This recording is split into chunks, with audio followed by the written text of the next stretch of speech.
Hello? Testing. Can you hear me? This is for the internet. Okay.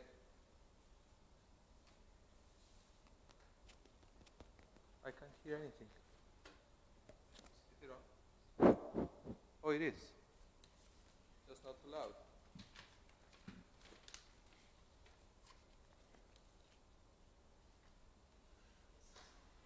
Testing. I guess. Test. A little better. Contemplative retreats. Reminds me to the joke. This person who goes to this retreat that he's allowed to say only 2 words per year. So after the first years, he goes to the monk, and he said, "Bed hard." So they changed the bed for him. They give it, soft bed with nice sheets. Everything is good. After the second year, he's ready for his next 2 words. He said, "Food salty." So they start preparing different kind of food for him, not too much salt. And then in the 3rd year, he comes to the monk. He said, "I quit." And the monk said, "Not surprised. All you've been doing is complaining."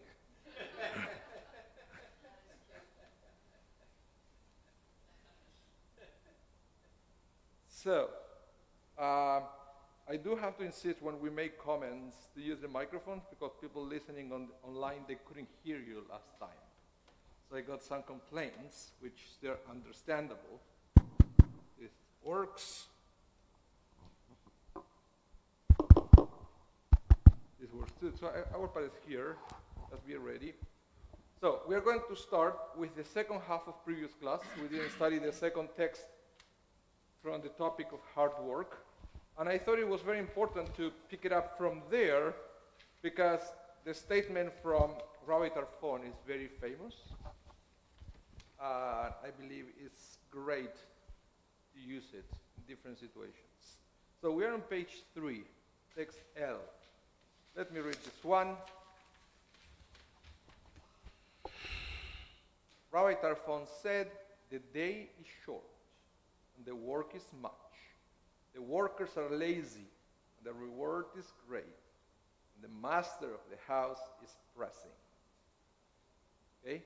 Then he continued. Rabbi Tarfon used to say, "It is not your responsibility to finish the work, but neither are you free to desist from it. If you have learned much Torah, your reward will be much, and the master of your work is trustworthy. Pay you the wage for your activity. And no, the giving of reward to the righteous is in the future to come." Okay? Okay, what do you get from those statements before we go into the rabbi's comments? The mic. I will pass it. It's this side. What I get is that you focus on the task at hand and let the rest take care of itself. That you shouldn't be focused on the reward or anything like that, but rather to do a good job and to be present to what you do. Interesting. Because what I take is the opposite. Because it says that, yeah, there is a reward. So don't think that you are working for nothing. Oh, no.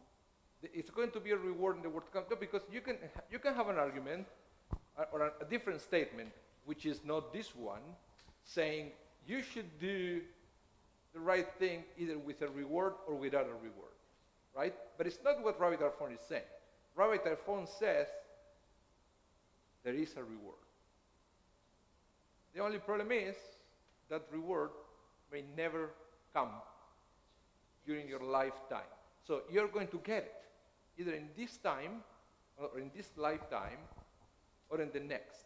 I think he's smart enough to say in the statement, le'atid lavo, sometimes in the future. Okay? Is he talking about after we die, or is he talking about something that is not immediate? And I will tell you why. There is a I wish I could remember which part of the psalm that is, that it says, there is a song that we sing on Shabbat. You might have heard it.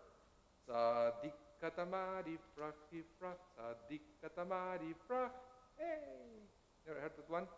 Tzadik katamari frach.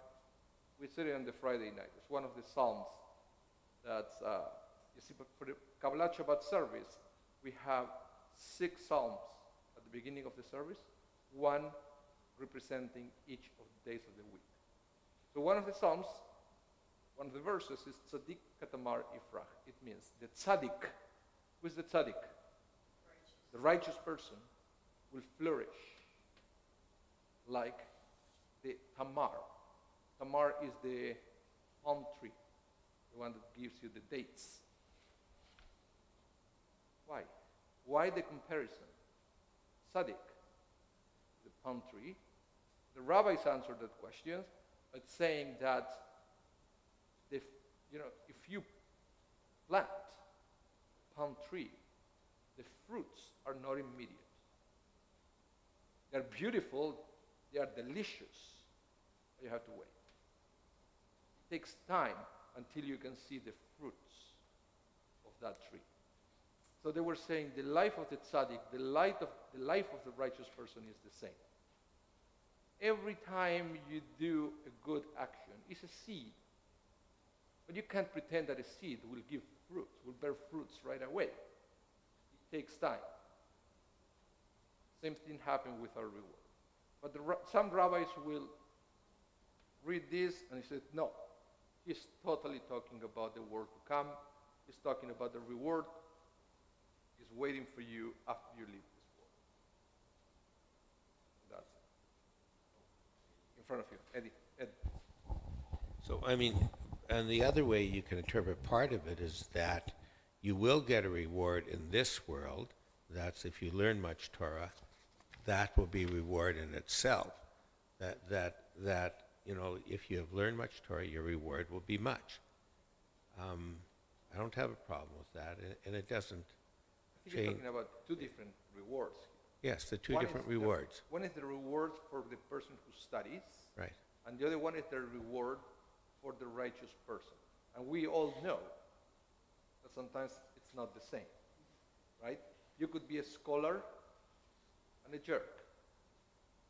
And you could be an ignorant, but leave a mark in your generation because of your guidance.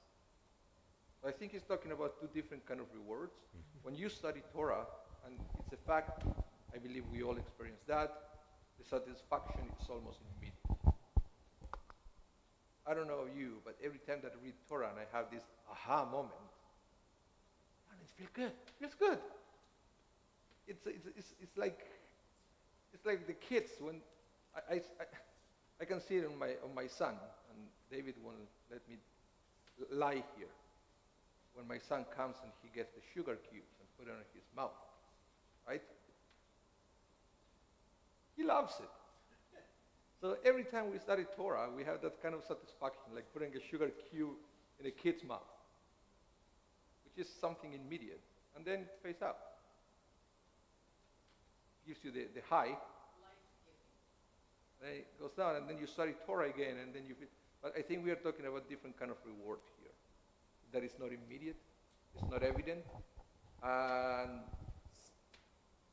sometimes you may never witness it in your lifetime. And what are we supposed to think of by the workers are lazy? The word what? The workers are lazy. Oh, okay. We will go there. We will go there in a minute. It's I can give you in advance what is talking about there.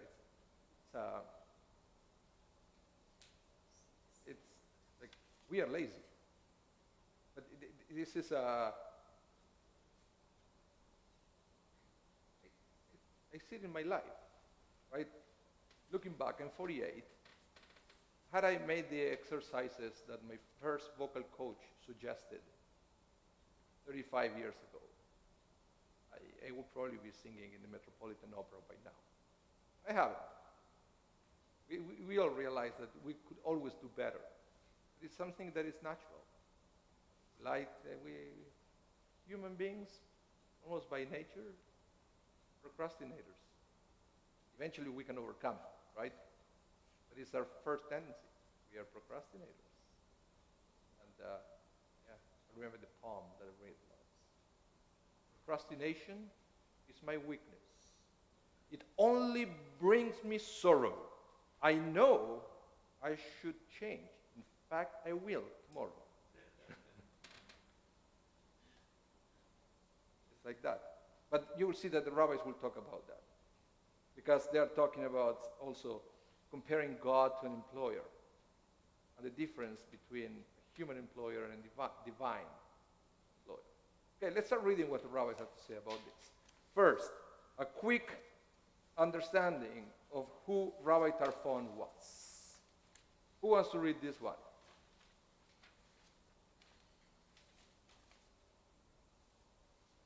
Anyone? David, please.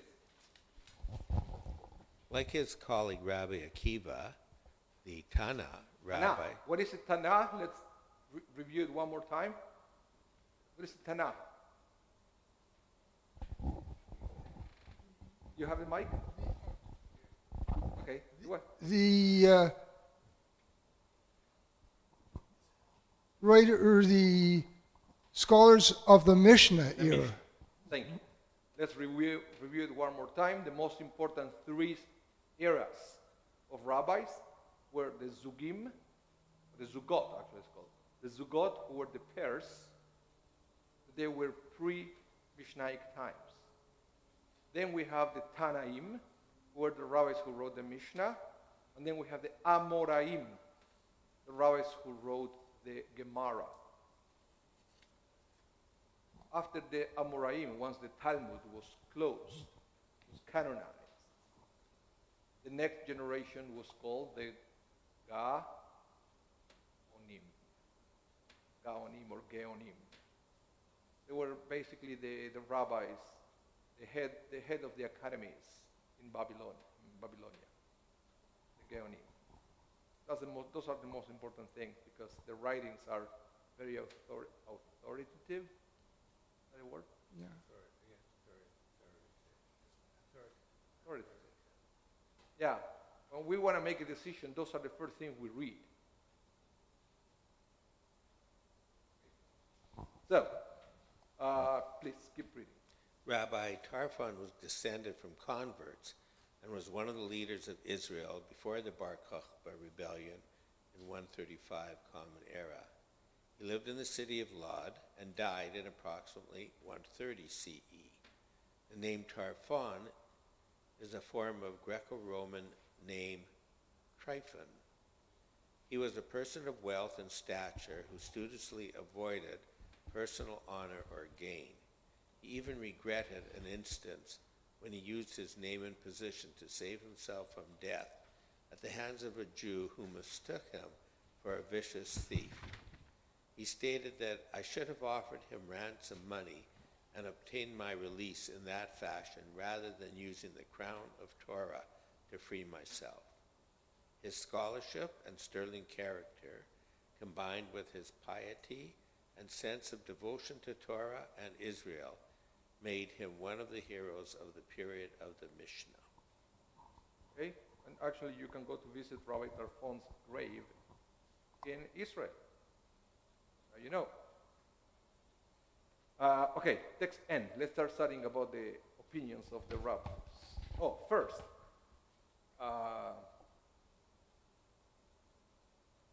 text N is something that we read in the Torah a couple of weeks ago.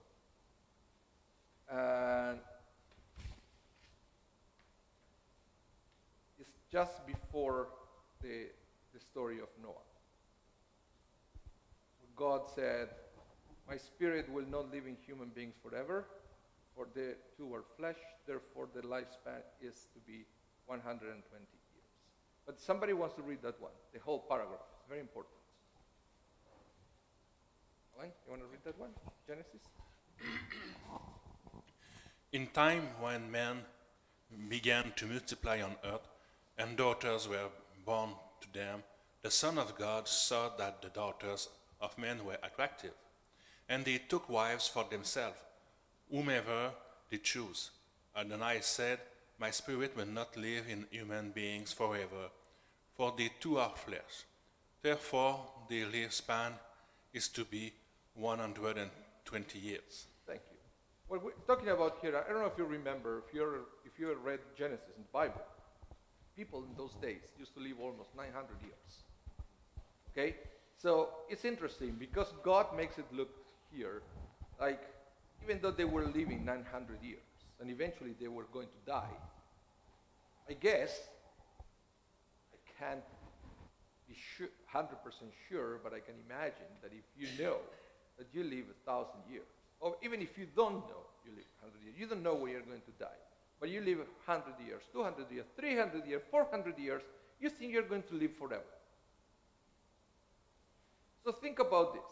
If you know that you're going to live forever, are you going to live your life the same way you live it now that you know that eventually you're going to die? Well, I'm not talking about dying versus not dying. What I'm talking about here is living a life thinking that death is imminent or is in the horizon versus living a life where that's so far away that I'm not even want to, it's not that I don't even want to think about it. I don't even feel it close to me. It seems that was the problem with the generation before God decided to change the lifespan. Why is that? Because you read there in that text what was the consequence of giving humanity the opportunity to live a life without the fear, the worry, the concern of death. What did humanity do with that feeling? The daughters, it said, the sons of God saw that the daughters of men were attractive, and they took wives for themselves, whomever they choose. The rabbis understand this when he says, the sons of God. What is the sons of God? Men. Sorry? B'nai Elohim, I think is in Hebrew. B'nai ha-Elohim. Men. They were people, but they were like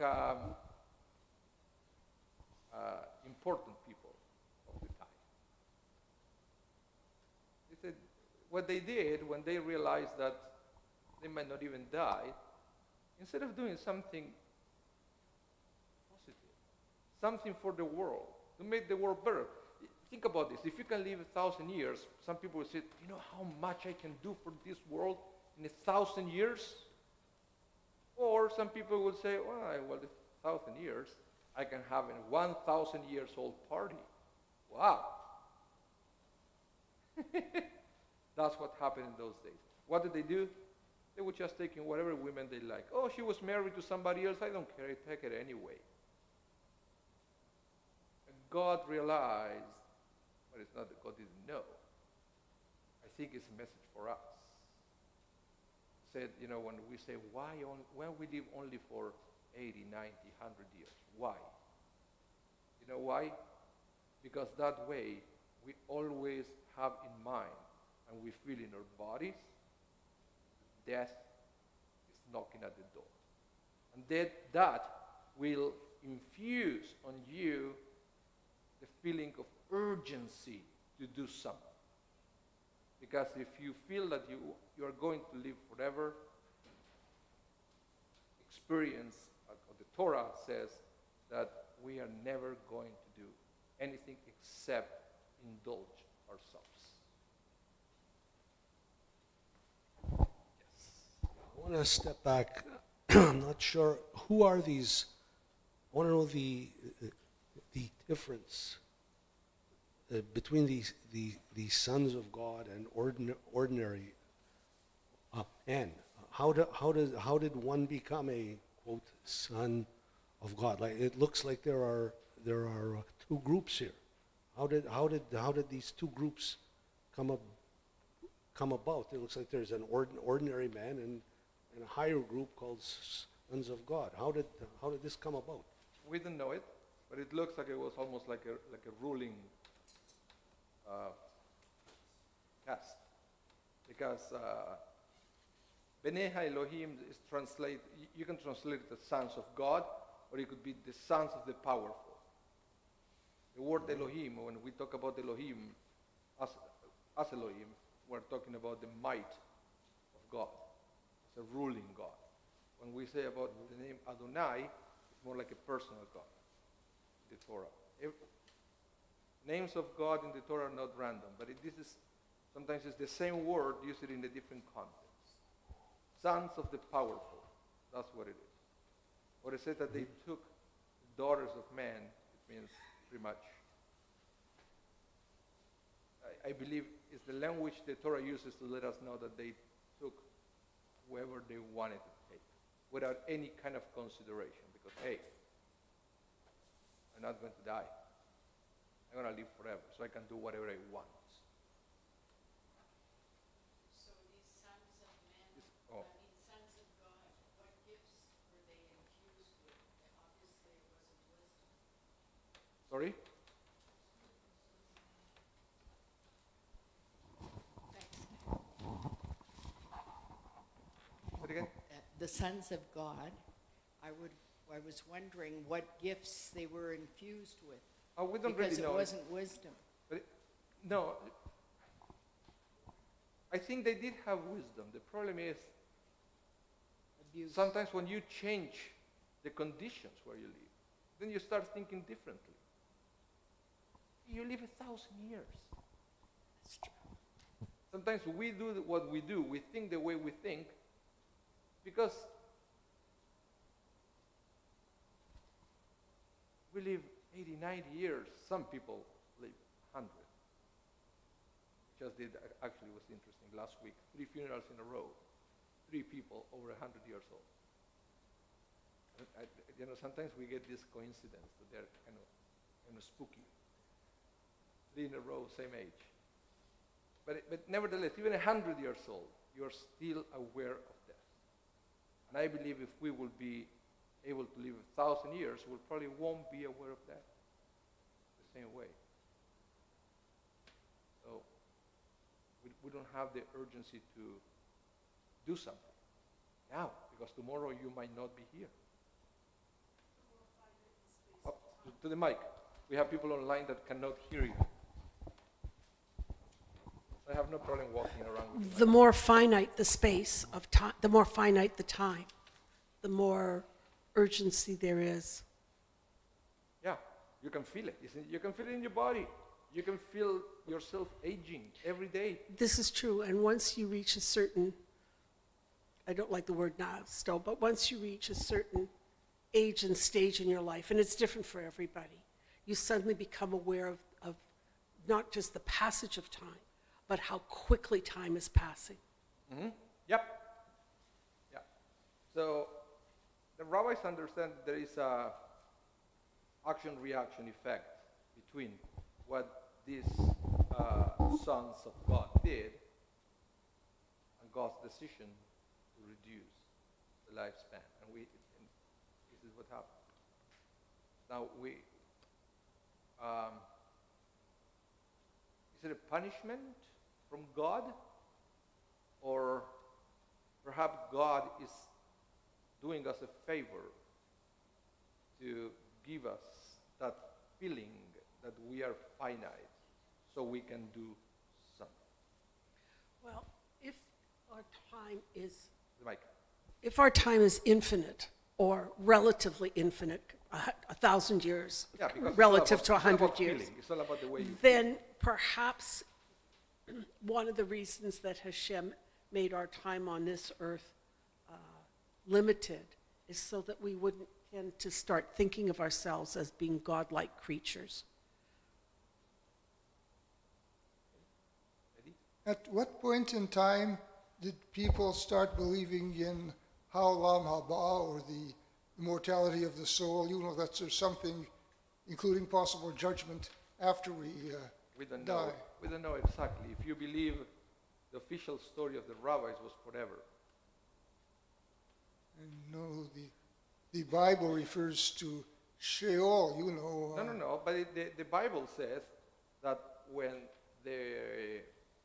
For example, when the Bible describes the death of the patriarchs, it will say that Vaikva Vayamot, and they passed away and they died, and they were gathered to their people.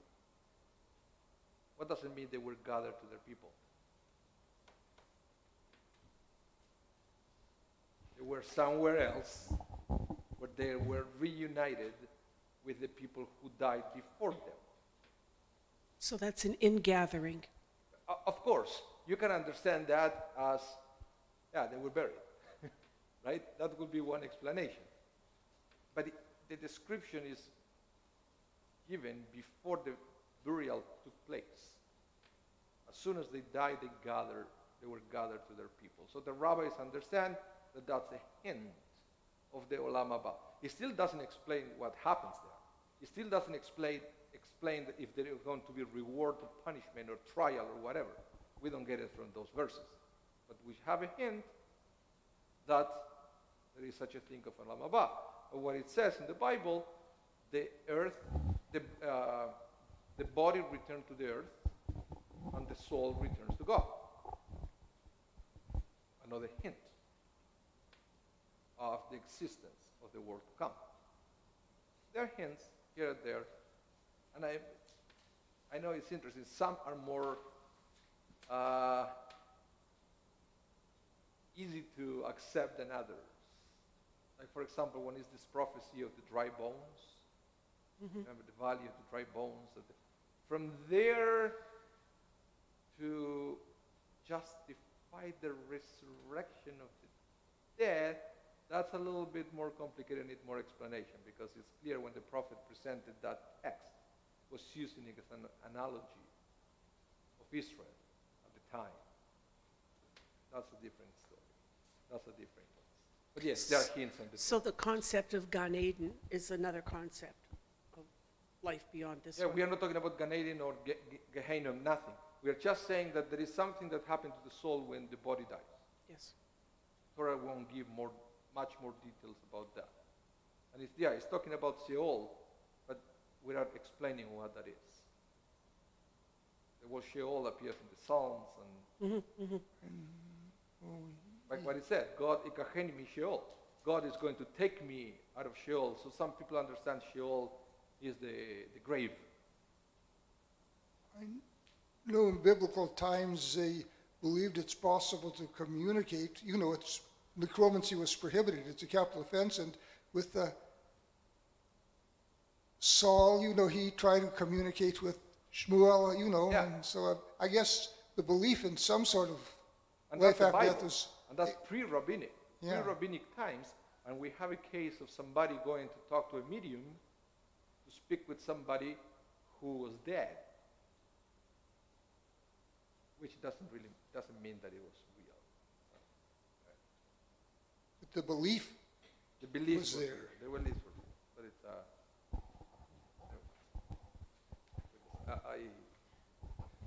There are people who make a living from such and things. it's a trick. And actually, I read a book on how it's done. Then I can't look at mediums and psychics the same way anymore after reading that book, which is fascinating. It was written by a British guy called Ian Rowland. Told me about that. And yeah, I mean, if you go to get the psychics and maybe you had the tarot card read for you, don't read that book. Don't read. And I had a conversation with somebody who works in the office. I won't give you the name. And this person, I tried, because I know this person goes to see it. He said, no, I don't want to know. I don't want to know what your book says. No, I want to know. Okay. But it's, I mean, I don't deny that might be somebody that is the real deal, but 99.9999999999997, trying to make it sound more scientific, it's a fake. And actually, when you go to one that is a real good one, those are fakes. When you go to a one that is so-so, those are probably the ones that they think they have the real thing. Because the one who read the technique will always know what to say. Will always know what to say. It's amazing. It's amazing how to do it. Hold on, microphone here. Just wanted to know if the author was Ian Rowland or what? Roland, R-A-W, Land. I think that's what, or R-O-W. I can't remember. Ian Roland. Okay, let's continue. Text O. Who wants to read for us?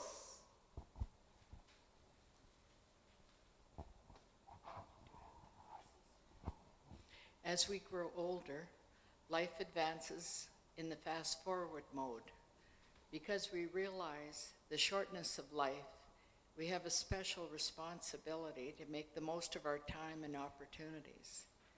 The Gaon of Vilna, Rabbi Eliyahu Kramer, slept very little, only about 2 hours a day during his mature years.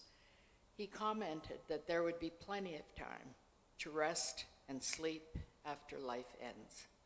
Our very mortality drives human creativity and the advances that mark the story of civilization. Knowledge of the shortness of the day haunts our entire life. Rabbi Tarfon's concept echoes the words of Hillel, who cautions that one should never postpone the study of Torah until the future, for one does not know when that future will end. It is the shortness, the uncertainty of life itself, that fuels much human behavior, for better or worse. I think that's pretty clear, what he's saying. And now you can understand the first time of the sentence from Rabbi Tarfon where he said the day is short. Yes, we are on page 4. This is the same one we were studying last week. That we didn't study. Page 4, text O. That's what we just read. Okay, next text.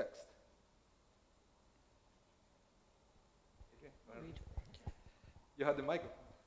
Okay. A king gave his servant 24 hours to count the gold coins in the treasury. Whatever the servant counted was his to keep. The servant said to himself, "How can I sleep during these 24 hours? Every minute slept is treasure irretrievably lost." It was for this reason that Moses did not sleep during the 40 days and nights he spent in heaven. Nedarim 38a. So that's from the Talmud, right? Yeah. That statement. He did not want to miss a moment of the glorious opportunity to partake of God's mission. Okay. There is a custom of... Okay. Oh, that's a different That's the paragraph. next one. Yeah, That's yeah, the it's cue. the next So let's hold on there for a minute. But I guess the analogy is pretty clear.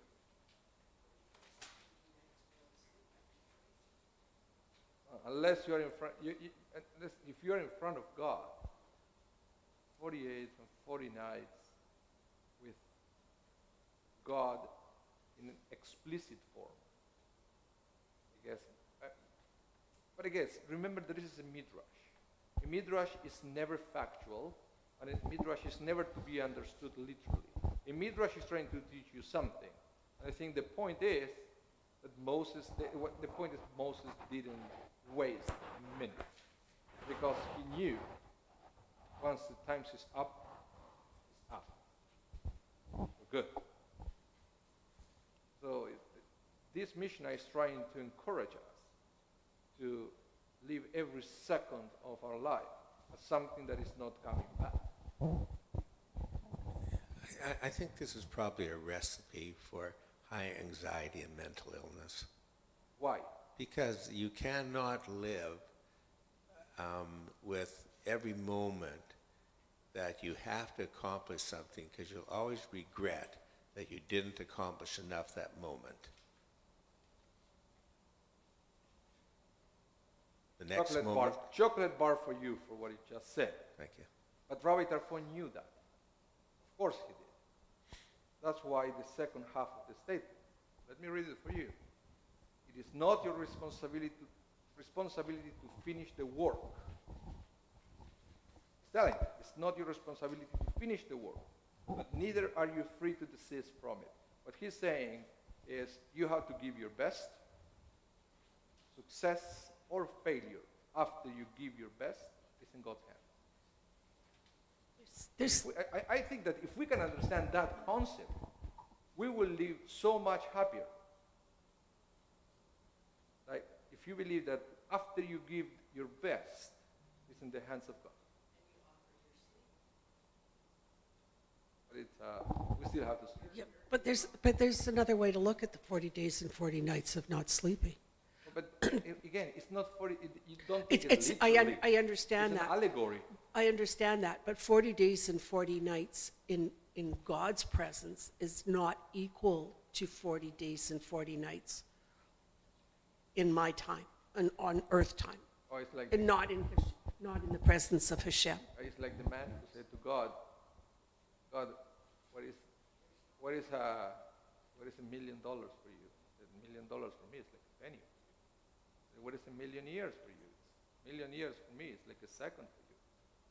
The man said, can I have one of those pennies? I said, sure, wait a second. Exactly.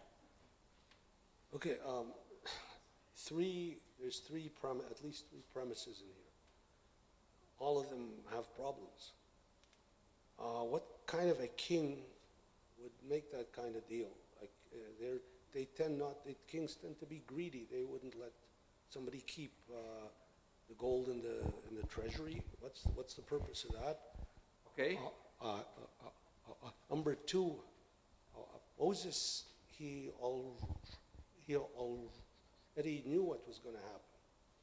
We say, Torah, etc., etc. And three, about sleep. We know now that it's beneficial to sleep. The rabbi and the other one, who only slept 2 hours, he wouldn't be very efficient in his whatever he was doing. Oh, he reached longevity, that rabbi. But I guess we know that eventually we all sleep less and less and less and less.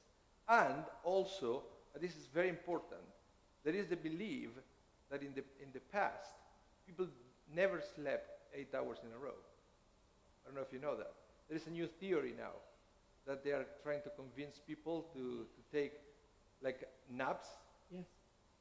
So then 30 minutes at a time, and then if you put it together, it will be no more than 4 hours a day that you sleep. I was shocked. You can go to YouTube and look for this. I can't remember the name. It has a very scientific name. So these cycles of sleeping. People that they sleep very little. But It's called power napping. no, it's not. Power napping is different. Power napping is for people who sleep 8 hours at night. Oh. And then in the middle of the day, you take a power nap. But this is actually sleeping. You sleep 30 minutes, you wake up, you work for 3 hours, and you take another 30 minutes, and you work for another 3 hours. And you do it like that all the times. Mm-hmm. But it looks like that's the original way for humanity to sleep. And I'm not sure when, I can't remember, I should go back to that research, when humanity switched to sleeping overnight. Oh, the people used to wake up in the middle of the night and socialize and doing things and then go. It's amazing. It's quite amazing. And it looks like it's much better for the body to sleep that way. It's not that I realize that the world at this point works in a way that unless that you own your own business, you wouldn't be able to switch to that kind of pattern.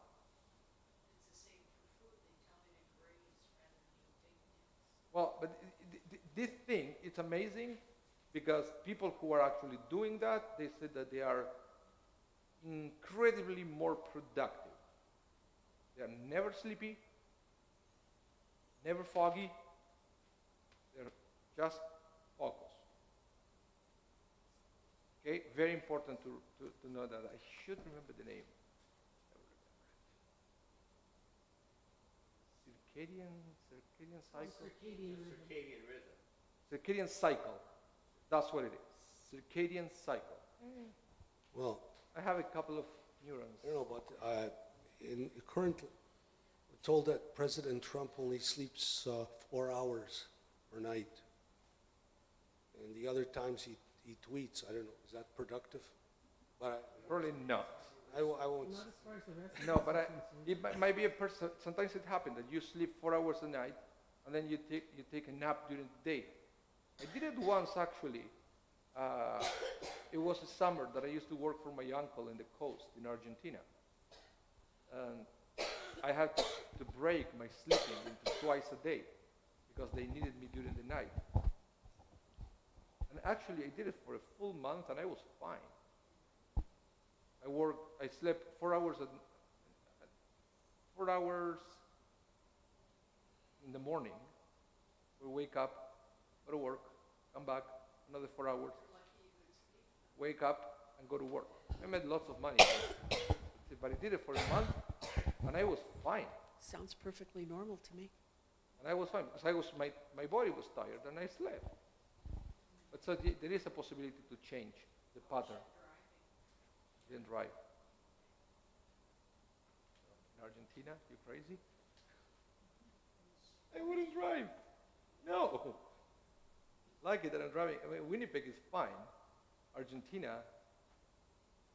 Have you ever been in Buenos Aires? I don't understand 8 hours of sleep. You will see the way they drive in Buenos Aires. Drive you crazy. Okay. Sorry? In Spanish-speaking countries in Latin America, isn't it customary to take a siesta in the afternoon for an hour or so? Not anymore. Not anymore. Used to be that people will sleep for an hour at noon in Argentina when I was little. The city will be shut down at noon, and they will open again at 4. It was amazing. At noon, closes, open again at 4 until 8 p.m. The Greeks used to do that and The they mic. went bankrupt. Okay, so let's keep reading. Which text are we now? Q. Shelley, you want to read first? There is a custom of presenting a groom with a gold watch. When a young man assumes the responsibility of a family, it is imperative that he realizes that time is more precious than gold. Uh-huh. Is it still true, that tradition? I don't know who got the gold watch. No, to buy a watch for a groom. It's still that? No. But- Only in some communities, I heard but it, not but- generally. And people, they say, why is that the tradition? Do it. And this rabbi is trying to explain it. That it's a reminder. And actually, that's what the same reason why in Judaism, bride and groom, they break the glass at the end of the ceremony. People said, yeah, it's to remember the destruction of the temple. Great.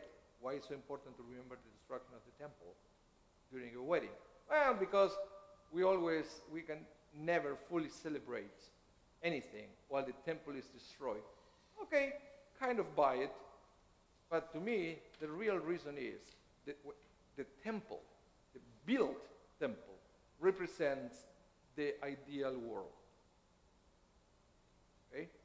To remind the new couple that the temple is destroyed is reminding the new couple that the world still needs to be repaired. And they are part of the solution. Yes. It's the same thing with the time of Noah, when you remember the Bnei Elohim, Benot Adam, the sons of the gods and the daughters of man. Looks like they used to be together just to have sex. But then it's a reminder to the couple. That's not the idea. The idea is to do something for the world. Like the generation who tried to do that as a lifestyle, God did not necessarily approve that because they never did anything for the world. So we break the glass to remind the couple all we still have to do in this world.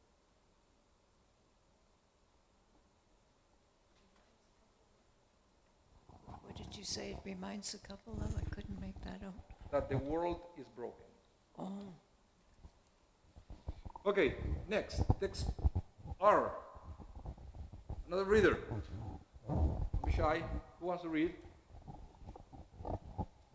Thank you.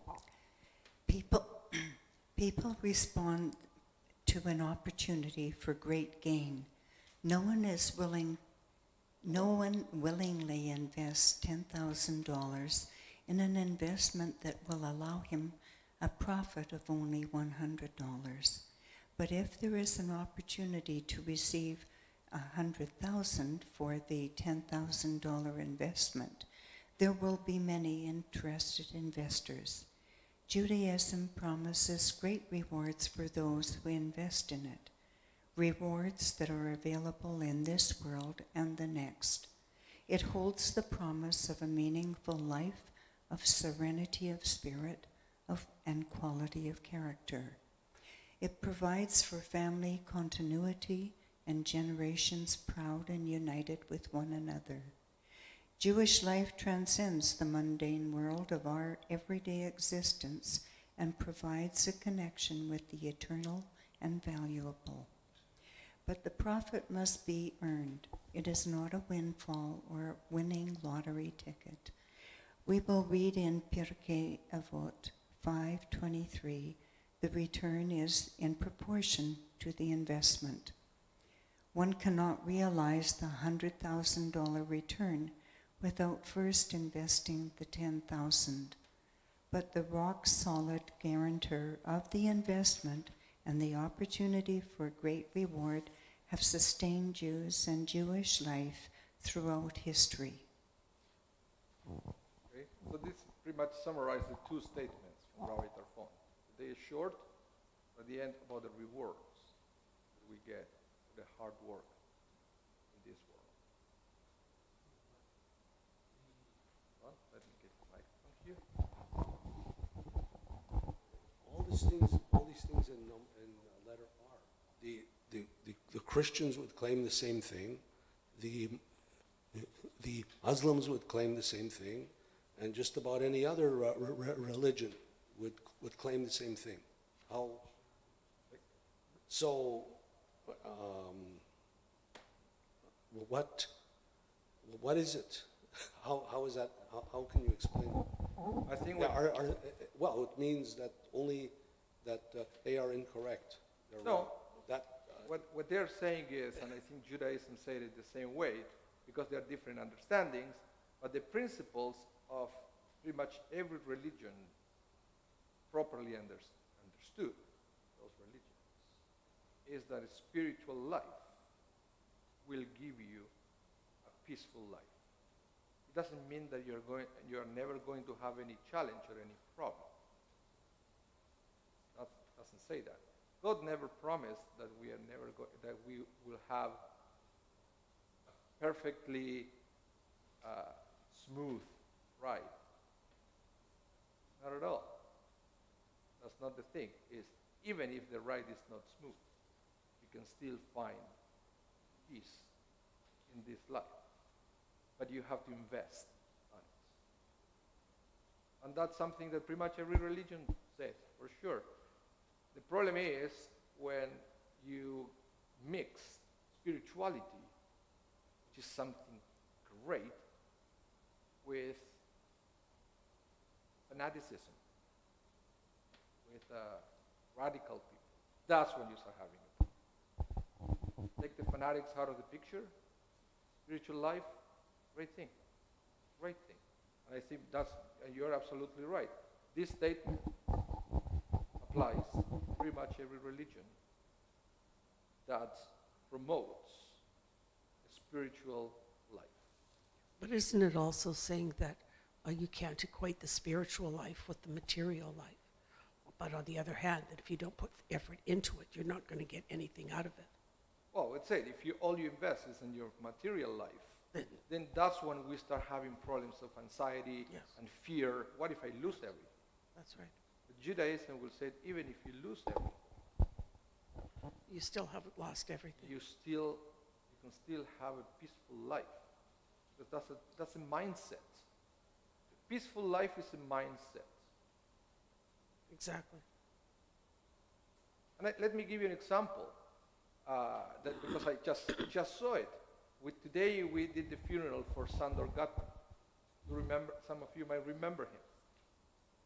But not too many people know his history before he moved to Winnipeg. Because once this man moved, he died 92 years old, and he has lots of suffering in his life. He was born in Hungary, and during the Second War, he was sent to a concentration camp in Austria. His family was murdered, and the war was over. He moved to England, from England to Canada. He discovered a new universe here, right? How do you overcome so much suffering? How do you start again? How do you go through the world without self-pity mentality or poor me mentality? He became a very successful executive here, a philanthropist, that which nobody knew until he died. Now I talked to his executor because he was signing all the checks. That all the charities that he helped during his life, never bragging about what he did.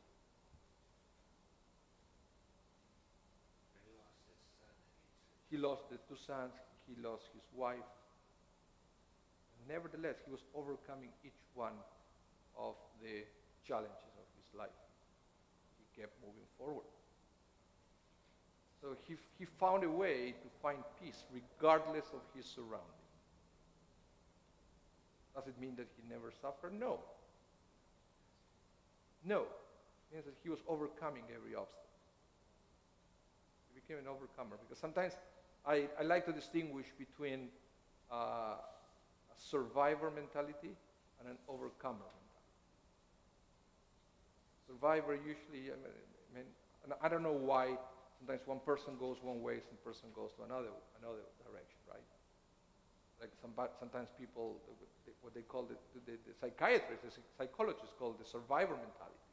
They will go through life expecting people to feel pity for them.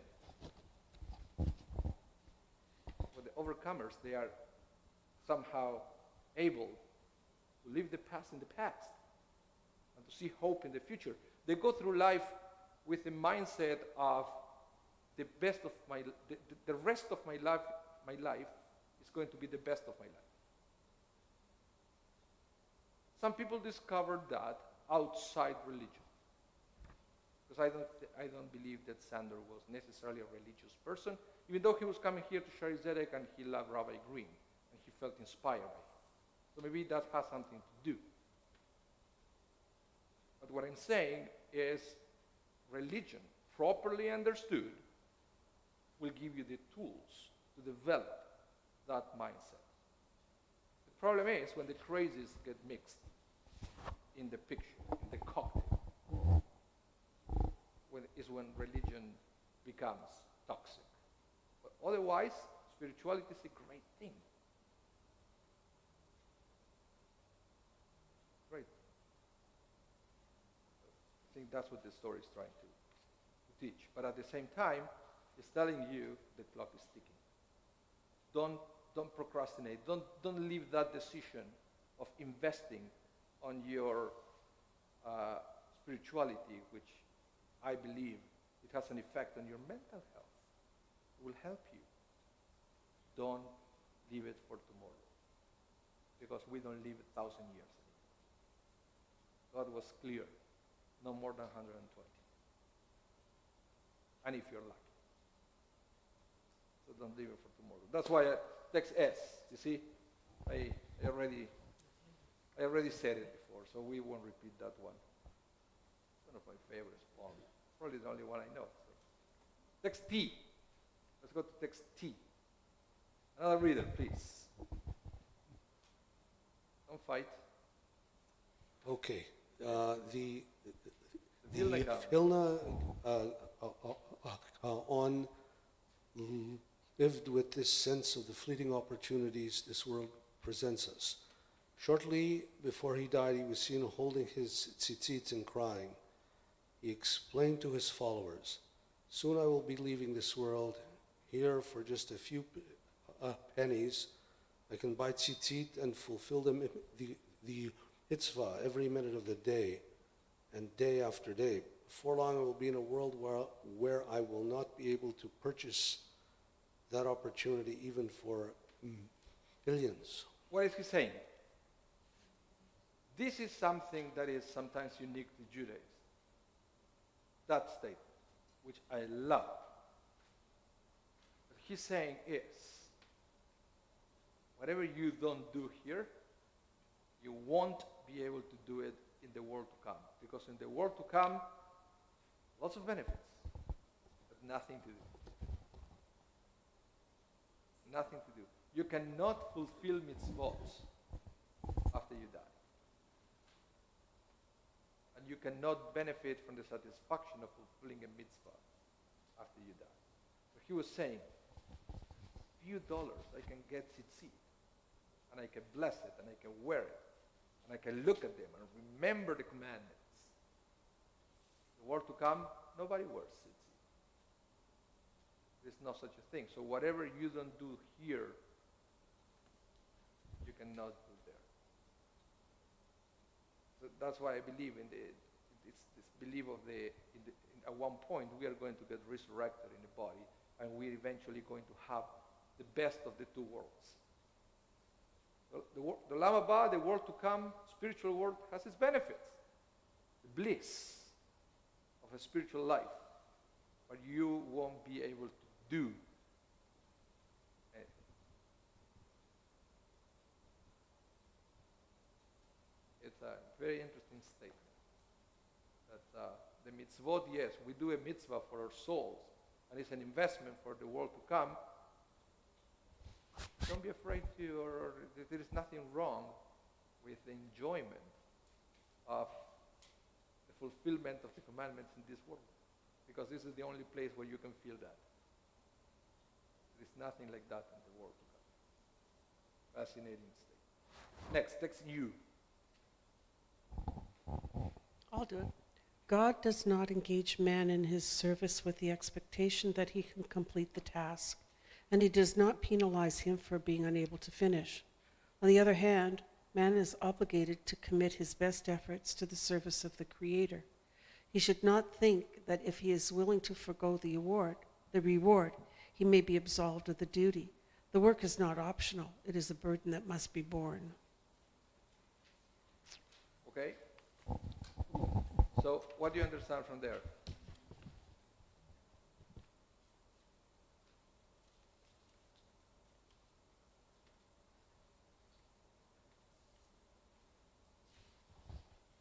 By the way, Bowman just won. Bowman was re-elected. And there is a projection that Portage and Main will remain closed. I wanted to let you know. I was wondering because I have this thing on my wrist that every time I get a notification in my phone, it buzzes, and it was making me crazy. I said, okay, I better check because I said, okay. It was breaking news. Sorry? No, I think it's too early to say.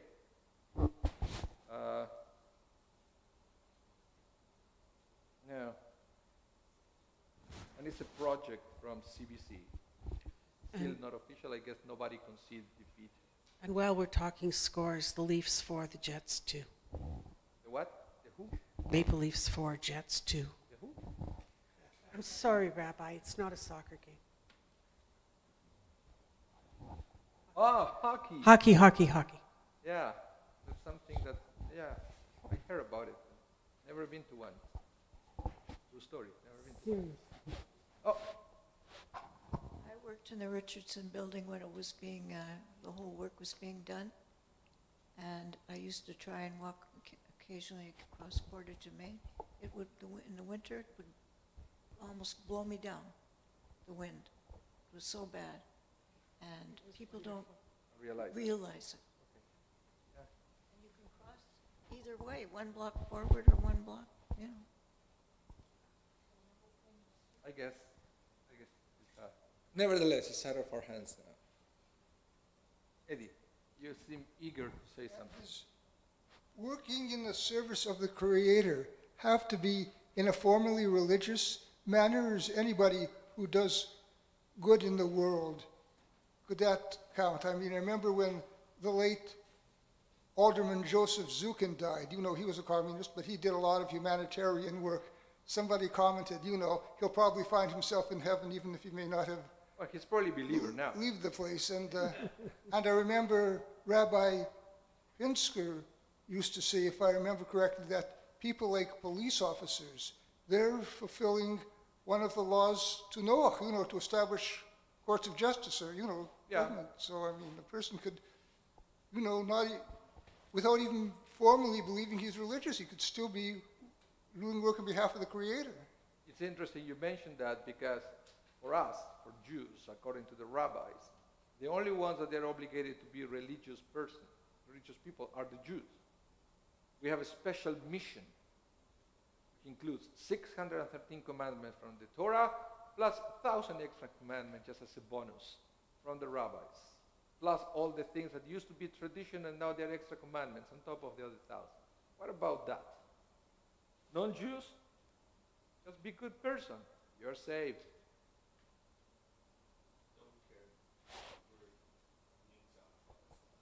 Yeah, I think it's a pretty easy to fulfill thing. That's one of the arguments, at least for Orthodox rabbis, when somebody comes to the synagogue and says, I want to convert to Judaism. And the rabbi said, why? If you convert, every commandment that you don't fulfill is going to be used against you. If you remain the way you are, all you have to be is a good person. Oh, sorry, I just mentioned it. I could certainly remember when I was a kid growing up, all the old people in my world, and in that time everybody was old. The expression in Yiddish was "Es ist schwer zu sein a Yid." Means it was very difficult. It's very hard to be a Jew, and that was one of the things that they meant. Yeah. So yeah, we basically, according to at least the traditional understanding of Judaism, all these people that they were great humanitarians and they did great things in the world, they are enjoying eternal bliss in the Gan Eden, in the Garden of Eden. They are? They are. Yes. Even the fact that they were not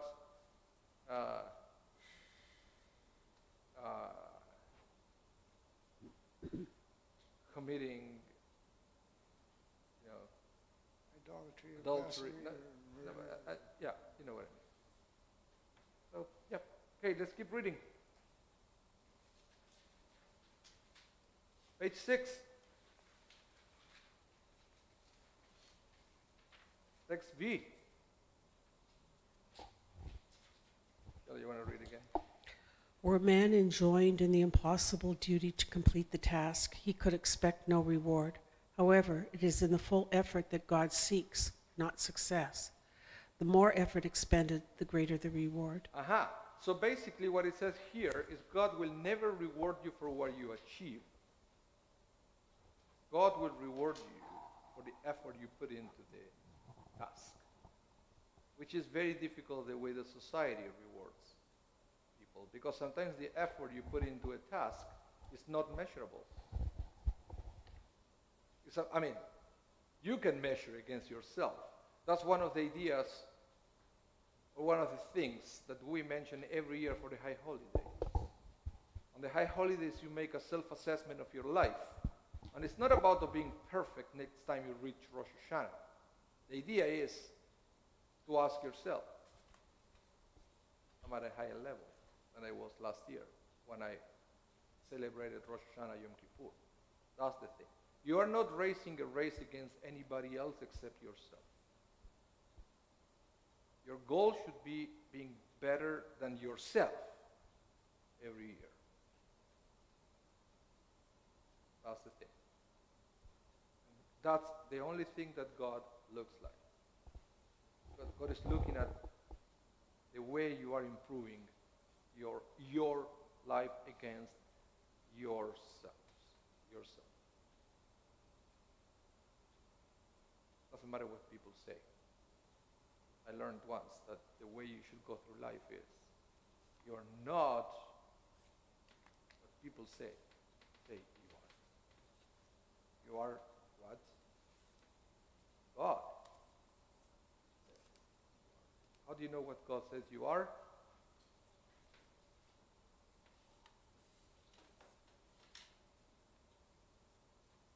The Torah, read it. There. Description. That's what is expected for us. That's it. That's the only thing we should be listening to. Next W. Ready? The Talmud notes two incidents, one concerning a person named Ketaya bar Shalom, and one about the Roman executioner of Rabbi Hanina ben Teradion, both of whom earned their share in the world to come in a very short time. These episodes led Rabbi to weep and proclaim, some earn their share in the world to come in a single hour. So you know what happened there? I can't remember about Ketaya bar Shalom. I don't remember him. I remember the executioner of Rabbi Hanina ben Teradion. Rabbi Hanina ben Teradion was condemned to die in the fire. So his execution, basically the way they were killing rabbis in those days was to pretty much roast them a very slow fire. So they will extend their suffering. And what this executioner did, disobeying orders, was to increase the fire to the maximum. So this rabbi will die as quickly as possible. And then after that, he fell into the fire and he died as well, the executioner. And there is a midrash that it was a voice from heaven welcoming into the world to come as a tzaddik. Because of this act of kindness. Because that act of kindness pretty much wrote off all the bad he did before. He came after he did tshuva at that point. He repented for all the evil he did, and he made a kindness for this rabbi. And then he died. Why did he have to die? That's a different story. And people would say that that will be the token he has to pay to complete his teshuvah. Now he went to the world to come as a clean soul. His repentance plus his death atoned for his sins. But Rabbi Hanina ben Teradion, he was working hard for his entire life to earn a spot in the world to come. And this guy earned it in a fraction. So these rabbis would say, Rabbi, some earn their share in the world to come in a single hour. Some people, some like us, we are struggling every day. And sometimes there are people, they get it right away. We beat ourselves every day and we still don't fully understand the formula to become kind people. Some people that just get it instantly. It's pretty amazing. So, We continue. let's keep reading and then I will say what I want to say. Rebbe's reaction is puzzling. Why did Rebbe weep? Did it bother him that these three people earned a shortcut to the world of come with one great act of righteousness? The answer must be that Rebbe cried because he had a profound recognition of the value of an hour of life, how it has the potential to completely turn a person around and erase a lifetime of sin and wickedness. He understood that there is virtually unlimited potential for greatness in every hour of life, and he wept due to the fear that perhaps he had allowed such opportunities in his own life to pass without using them to their fullest extent. Rabbi Avraham Yaakov Pam. What do you get from there? Going back to the first statement that Rabbi Tarfon said, that we read at the beginning of the class.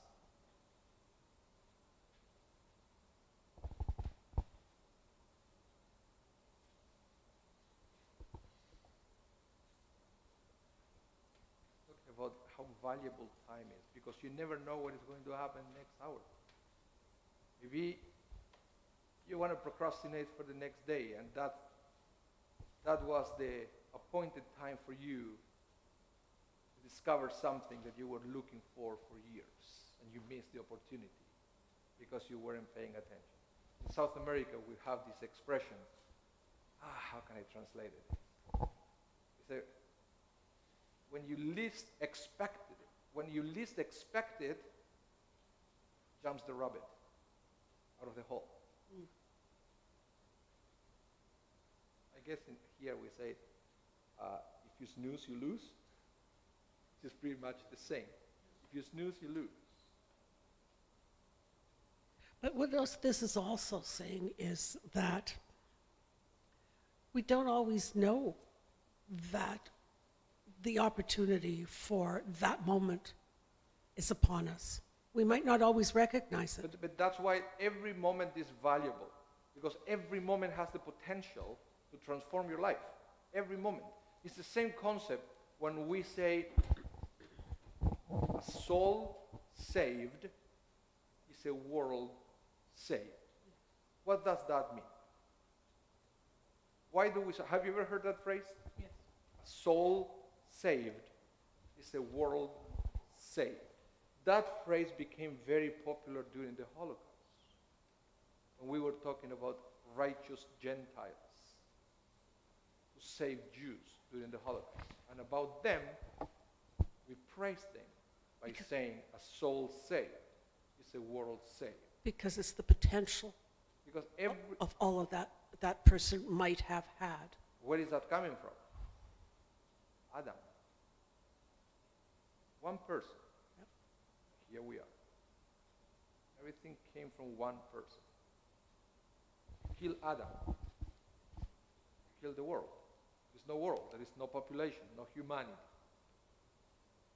Soul saved has the potential to become a whole world. Using the same principle, an hour saved, an hour that you live to the fullest has the potential to transform your entire world. That hour could be a lifetime. That's why it's every moment. Every moment, every opportunity life presents you has the potential to change you for the better. Sometimes it could be the opportunity to take a course, the opportunity to read a book, the opportunity to take a class. Have the potential to change your life. And we keep bypassing those opportunities, which, especially in this generation, are so easily available for everybody. I started to make myself now, I listen to Jewish classes when I drive my car. It's free. Yeah, they try to get donations from me, but nevertheless, it's free. You don't have to send a check if you don't want. You can do it. Yes. Of course, I can also play Beatles chant. I don't like the Beatles. Oh, you can always listen to the opera. The opera, yeah, Metropolitan Opera. Sometimes I do, but every moment has the potential to transform your life. Microphone, microphone, microphone. Perhaps just for the sake of argument, isn't hope the other side of the procrastination coin? I mean, if you say only, I don't believe in hope, any opportunity, I have to create the opportunity. I have to jump at every, I have to do the work. I don't believe in hope. There's no such thing as hope. I have to create it. I have to take advantage of opportunity. No, I'm saying what is hope for you? I think we are talking a different language. How do you define hope? hope that things somehow are gonna change. Okay, because what I believe is that every opportunity in my way is a divine gift. It's not there by coincidence. Sometimes I feel that I play a class online or I read a book. It's not a coincidence that I decided to play that lesson or to open that book. There is something there for me that it was sent by God. Well, Because but we you have to talk have to hope. God and we expect sometimes that God is going to answer us with a voice. What? Like Moses, we said, God, and God said, Moses. It doesn't work that way. God talks to us, but in very interesting ways. But you have to tune your antennas to see it. Yeah, but hope is also a very important part of it. Yeah, absolutely. Hope is but I think it's beyond hope. I think the Hebrew word that we usually use is emunah, which is faith. Faith. Faith is the belief that everything comes from God. Everything is not only coming from God, but is coming from God for our own benefit. Everything. So even if you don't understand it now, eventually you're going to understand everything. Even if some things seem impossible, to hope. Yeah, it's going to happen. And even if something that you were hoping doesn't go the way you were expecting it, the hope or the faith or the munah is that eventually you are going to understand why that happened the way it happened. I'll give you a quick example. There's a famous Israeli song called Achar. And, yeah, you know that song? Yeah, that one, yeah. And the song goes that if there's peace, we'll be able to use missile boats as cargo ships to take oranges to the Ivory Coast. And even if this doesn't happen tomorrow, it'll happen the day after tomorrow. Yeah. I think we are saying the same thing. We are saying the same thing. It's a belief that eventually things are going to get better. But until that day happens, we shouldn't stop reading clues from God in our lives. Sometimes it could come in many different ways, many different shapes or forms. It could be a random person that talks to you on the street and said one word that hits you. But you have to be looking. Or it could be something you read in the newspaper, or you saw it on TV, or something that the silly MC on the radio just said, but for you means something special, and gives you the answer you were looking for. But that has to be combined, as you say, with the hope, with the belief that everything is for the better. And it's not today, it's going to be tomorrow. If it's not tomorrow, the day after tomorrow. But again, the rest of your life is going to be the best of your life. We usually look at the past and say, oh, those were the days. No, those are going to be the days. The things that are in front of you, ahead of you. That's what the good things are waiting for you. You have to keep moving forward. David. I think dealing in hope is magical thinking. I think what the rabbis are teaching us is that what we have to do is our best every day, and we get our reward by doing our best, a personal reward and maybe other rewards. And I think if you deal in hope, you're skipping one step there. You're saying that even if I do my best, I want something else to happen because my best won't necessarily bring it. But that's why I was asking what is the definition of hope. Yeah. In Hebrew, we usually talk about not exactly hope, but faith. and we call it emunah. But emunah is the belief that, you see, this is the thing, because what is the opposite of faith? Huh? Despair? No. Sorry? Certitude. The opposite of faith is certainty. If you know what is going to happen, you don't need faith. Right.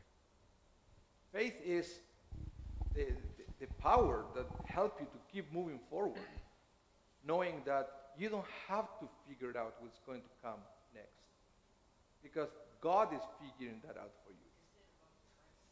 It's about trust that whatever is going to happen to you is going to be for your best. Sometimes it's difficult to understand, especially if you're going through difficult times, if you have an illness, if you had a loss in your family. How do you explain that? Right? It is the belief that eventually, even if it's not in this life, in the next life, you're going to understand everything, and everything is going to make sense for you. But not here. This world, sometimes we don't understand why things happen the way they happen. Because even, when we talk about why are good people suffering and bad people are doing great, we can try to explain that, but you will always have examples that you will pretty much destroy your theory. Right? Because I heard rabbis that they were saying that one explanation is bad people prosper in this world because there is no such a thing of somebody who never did anything right. Even evil people, once in a while, they do some good things. So those people are getting all the reward in this world. All the reward for the good things they did in this world. And in the world to come, they're going to get all the punishment God-sized. Okay? Good people, but there is no such a thing of absolutely and perfect good people. The good people, they receive all the punishment for the transgression they did in this world, and they are going to receive all the reward God-sized in the world to come. That's one explanation about what things happen. But then you say, well, but there are some good people that they still prosper here. How do you explain that? Right? And there are bad people, that they are evil, and they are doing poorly here. So, but it's the belief that eventually at one point, when we leave this world, everything is going to be clear, even if we don't understand it in this world. And even if the hope of something that is going to happen, it does not happen. What does it mean? That God doesn't love me, God doesn't exist? No, it means that we don't understand why God does things. You don't have to. You don't have to in this world. You have to trust that eventually you will. Or again, we can believe, we've discussed this before, I've mentioned before, it's also possible to believe that God doesn't micromanage the world, that not everything is a direct message from him. He keeps the world going, but he leaves a lot to chance and to human free will, and to say everything is the will of God. It doesn't necessarily, it's right, God made it all possible, but that doesn't necessarily mean he dictates everything, like we read in, is it Yonsana Tokef, God decides who should, Yeah, and that's another theory. That's another way to look at the world. Yeah. Your mentioning Emunah just reminded me of something which goes back to something we were talking about earlier. So Emet of Emunah, this pamphlet. I remember, from the conservative movement. The conservative movement pamphlet. It really talks about a conservative Jew as a Jew that's progressing someplace.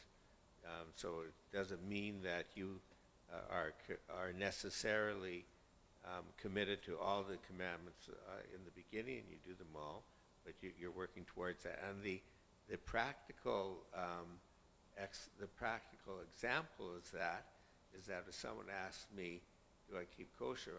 The answer as a conservative Jew isn't, Not yet. no, that's right, no, that I don't keep kosher. It's not yet. And it's very serious. That's a Yeah. very good way to look at it, and that's really what the rabbis are teaching there too. Remember, in the world to come, you won't be able to eat kosher. There are no cows there. Actually, the punishment is you will have to eat veggie burgers for eternity. I know. There is a new one. I don't know if you realize. If you go to Sobeys and Taylor, they have these new veggie burgers that they not only look like meat, they taste like meat.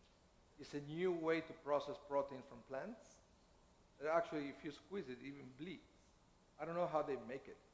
It's outstanding. And it's kosher, it's supervised, and it tastes like meat. And I was telling my wife, she's a vegetarian, I said, it tastes like meat. And I she had said to me, stop talking or I won't eat it. I had lasagna here once about 10 years ago, and I went home, I told my wife, I had lasagna, and she said, you couldn't have had lasagna. That was like, this hamburger stuff and cheese stuff and whatever.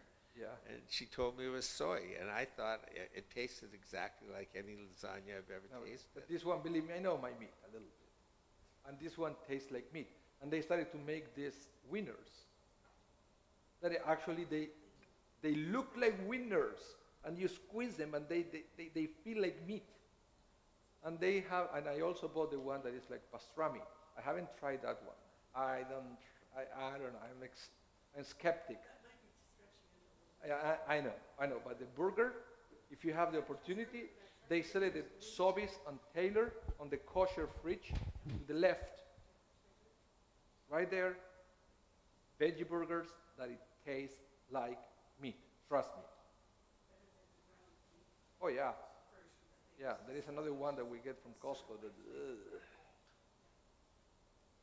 even upset my stomach every time I have it. Yeah, think of it this way. Before the flood,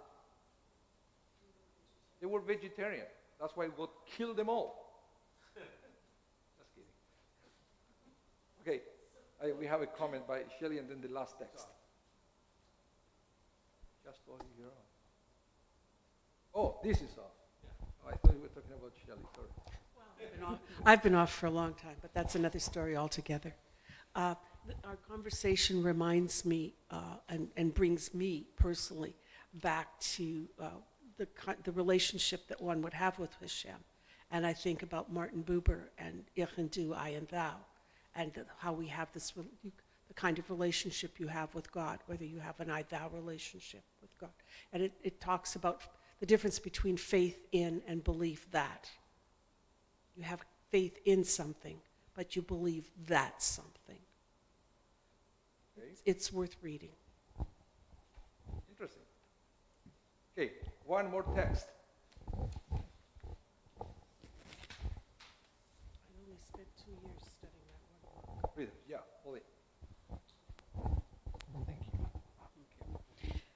One might believe, God forbid, that there is no reward for incomplete Torah study, just as an employer would not pay a builder for an unfinished house that is not usable if there is no other worker to finish it. The Mishnah refutes that notion. The Torah was given to us so that we may labor at it.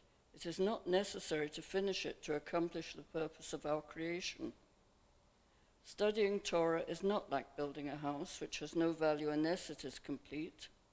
It is comparable to sowing seeds. Every seed sown is a completed task, regardless of whether one finishes the entire field. The study of Torah is similar. The value lies in the effort, and every additional effort is a completed task. Therefore, the reward is commensurate with the effort.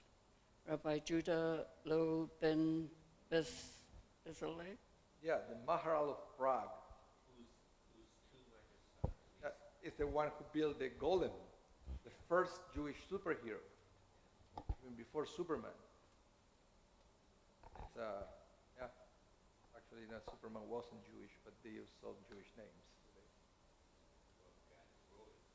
Yeah, but all the names of Superman and Kal-El and all things that they're Jewish. Actually, I was pushing myself to find how many actual Jewish superheroes exist. Not too many. I counted, the X-Men? Never seen X-Men? Magneto? He eventually became evil, but he was a Holocaust survivor. Developed his powers in I think it was one of the Nazis' experiments. Then the other one, remember the Fantastic Four? The mole, the rock, the one who's all made with rocks. Ben, whatever, he's Jewish. The character of the man before he converts in this thing. The Thing, I think it's called. Before converts the Thing, he's Jewish. Some would say the one from, it's called the Black Widow. Her name is Natasha Romanoff.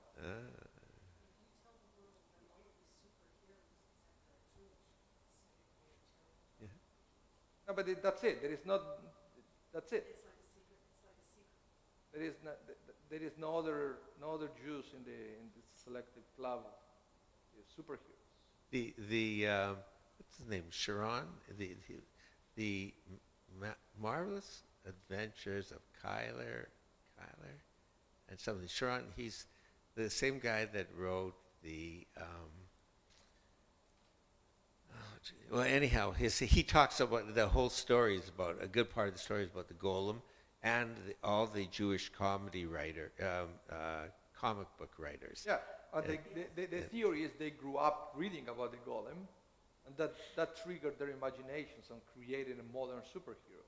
The golem, even if you believe that it's a myth, was something that it was created in the time that we were attacked, persecuted, and this rabbi created superhero to protect the Jews, which is pretty much the same concept of a superhero in a movie or whatever. Somebody's trying to attack the earth, so we have a superhero to defend us. So it was the same thing. So yeah, the Maharal of Prague, very famous rabbi. Most of the time he will write with using a more mystical approach or a more rationalistic approach to things. But I believe what he said is brilliant and can summarize the whole thing, is that the whole idea of, and I would expand it, not just for the Torah, the whole idea to feel that the reward applies to the effort, not the completion of the task, is that every time we push ourselves to become better, whatever we do, whatever we think, whatever we read, whatever we prepare towards that goal, generates its own benefits, even if we cannot finish the task. This is taking us back to where we were before, several conversations, and it's not the completed task, it's the effort that goes into the task. Yeah, but every time you apply, every time you apply some effort into your life to do something, that is giving you a benefit. Yeah, so I think Rabbi Tarfon starts with a very discouraging statement, right? Task is immense.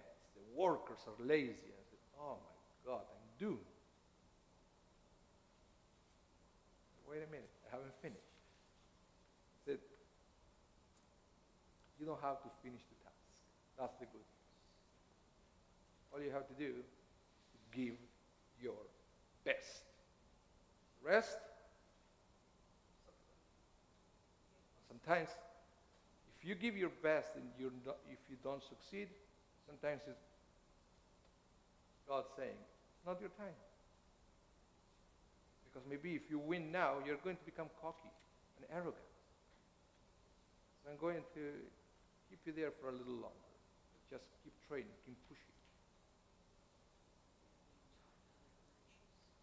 So, yeah. This is just an example. I mean, you can't generalize, but that's why every journey is different. And I believe each one of us should have these personal conversations with ourselves and with God, because every journey is different. Questions? Thank you all for coming. By the way, we're supposed to have another class in 2 weeks. I have to cancel that one. There is another event in the building. It's a JNF event, and I have to stay at home because we had either the option of somebody else teaching, or I think we just canceled the next one in 2 weeks, but I will see you in a month with the next class, which is going to be about hospitality. That's the topic. I already printed because I didn't know if we would have time to do it today or not. We didn't. Next time, hospitality. Okay? When is it? It's not in 2 weeks. That class is canceled. Yes. So it's the one after the 7th.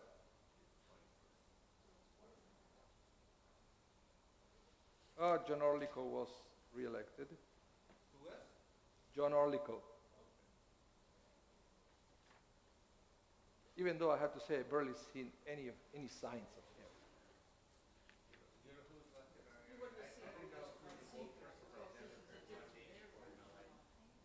Where you live? Tuxedo. I will tell you right now who it was. Tuxedo. I think it's this new guy, Kevin Klein. My wife voted for him because she knows that he will be actor. Oh, that's great. And I have in my ward. I bet you there are a lot of people. But in my ward, I have for school trustee 2 people with the same last name, unrelated. So then, and I remember.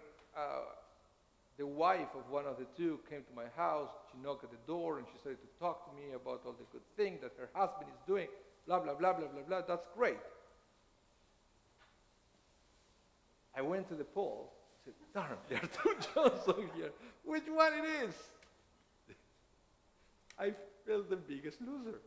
I couldn't remember which one because last name is Johnson. And there were 2 Johnson.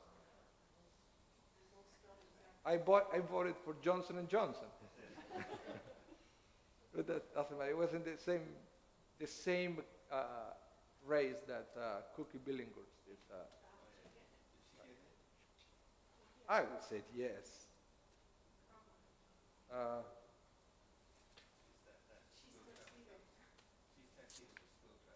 That's not Winnipeg School Division number 1, though. That's a different school division. The Billinghurst is no. It's a Lindenwoods, but it's a Pembina. Yeah. I don't know. How can you? Oh, Kevin Klein is the former publisher of the Winnipeg Sun.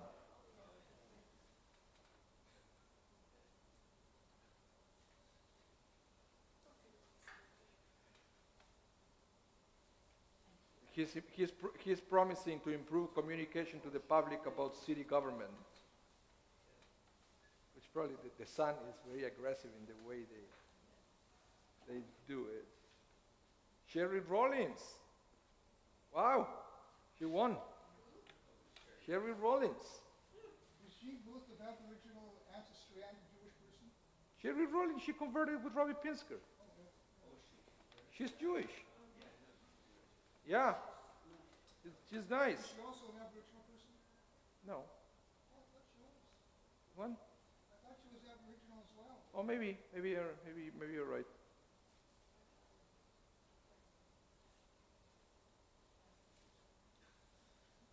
Just so you know, there's coffee in the auditorium. Oh yeah, you can stay and have some coffee. Baruch Yeh. Thank you guys. Bye, Tyrone.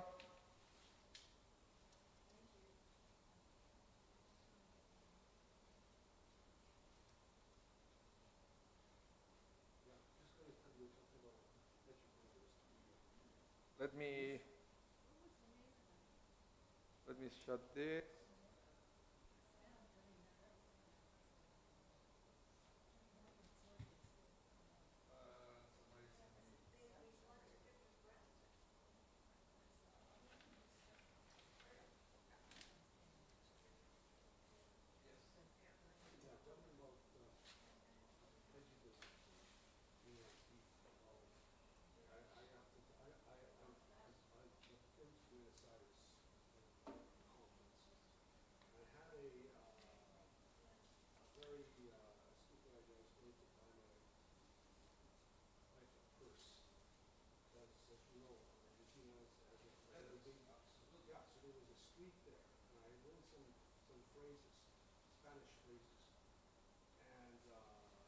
they could tell that by my accent, but one thing I wanted to be sure it wasn't cheap plastic from China. So they're showing me a purse and they say, to emphasize to the guests, say, baka, cow, moon. They wanted to. Did you go to the Mauritius Street? I don't know, it's Mauritius is with all the yeah, leather yeah, factories that's possible. Yeah, but there was a very, yeah, so I ended, it was a stupid idea, because a man should never buy one purse, and I ended up buying a very conservative.